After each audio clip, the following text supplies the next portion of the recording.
이제 그런 부분들이 자꾸 장기화되고 만성화된다는 얘기는 문제가 있다는 얘기거든요. 겉에서 보이는 게 아니라 실제 안쪽까지 뭐가 문제가 있어서 계속 그 증상이 유지되는 경우가 있어요. 그래서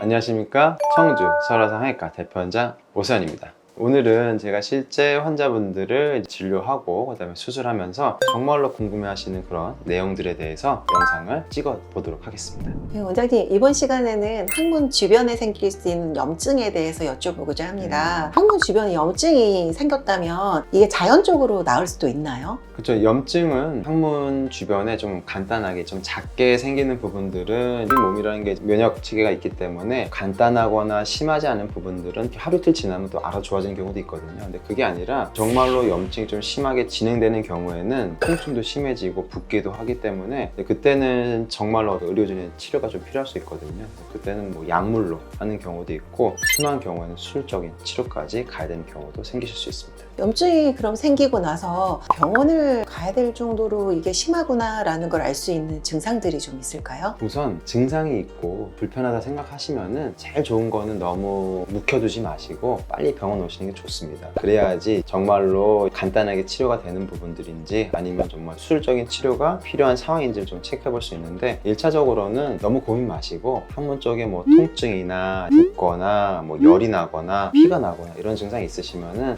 쪽 관련된 뭐 대장문외과를 좀 찾아보시는 게 좋을 것 같습니다. 그러면 치료에 사용되는 약물 종류는 어떤 게 있을까요? 우선 이제 항문 쪽에 염증이 있을 경우에는 1차적으로는 염증에 대한 어떤 세균을 잡기 위해서는 항생제를 써야 되고 통증이나 이런 게 좀 심하실 수 있기 때문에 그때는 뭐 진통소염제나 진통제 이런 게 좀 들어갈 수는 있고요. 증상이 아주 심하실 경우에는 이제 주사 항생제를 쓰는 경우도 있고 이제 먹는 항생제도 있기 때문에 어떤 방법으로 항생제를 쓸지는 환자분의 어떤 상태랑 의료진의 판단에 따라서 결정할 수 있을 것 같습니다. 보통 염증 같은 것들이 나을 때가 되면 그쪽 부분이 좀 간질간질한 느낌도 있고 약간 불편한 느낌이 들긴 하는데 좀 나아지니까 손이 자꾸 갈 때가 있더라고요. 그래서 염증 부위를 제가 이렇게 꼭 누르고 있거나 압박을 한다거나 아니면 좀 만지는 거는 좀 어떻게 생각하세요? 이게 가려울 수는 있어요. 치액 수술이나 다른 어떤 항문 쪽 수술하고 나서도 좋아질 때 되면은 흔히들 얘기하는 게 막 좋아지려고 상처가 나으려고 가렸다. 일정 부분은 맞아요. 상처가 낫다가 좋아지면 이제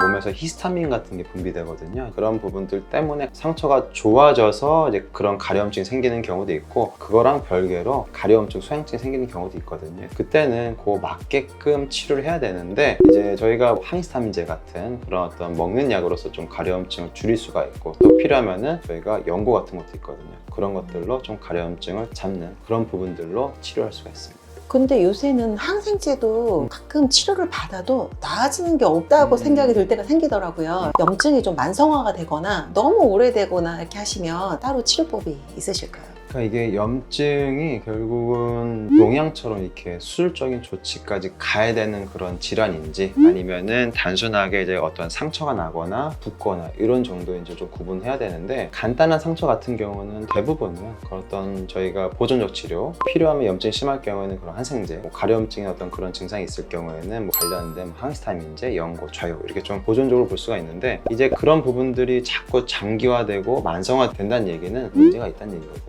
겉에서 보이는 게 아니라 실제 안쪽까지 뭐가 문제가 있어서 계속 그 증상이 유지되는 경우가 있어요. 그래서 그럴 경우에는 정밀 검사가 필요할 수 있고 간단하게는 저희가 뭐 수지 검사나 뭐 항문경 검사, 초음파 검사 이런 것들은 안 될 경우에는 뭐 저희가 CT나 MRI까지 찍는 경우도 있거든요. 그래서 이런 정밀 검사를 통해서 실제 안쪽에 농양이나 아니면 다른 치료나 다른 종괴나 암이나 이렇게 또 다른 병변이 있을 수 있기 때문에 지속적으로 했는데 차이가 없고 개선이 없고 차도가 없다. 그럼 그때는 정밀 검사와 전문 의료진의 어떤 진료가 필요할 수가 있습니다. 염증이 안 나오면 큰 병일 수도 있네요. 그럼요. 그러면 그 염증이 혹시 암으로 바뀌거나 이럴 수도 있나요?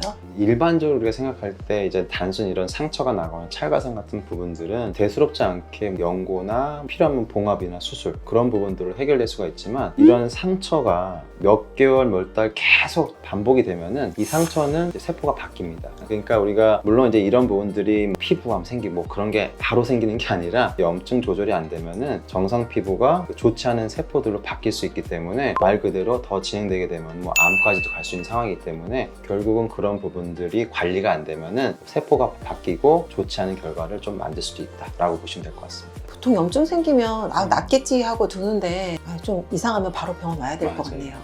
네. 친절한 설명 감사드립니다. 대장문 질환과 환자분들의 마음을 헤아리려고 노력하고 있는 청주 서울의 성형외과 대표원장 오선이었습니다. 감사합니다.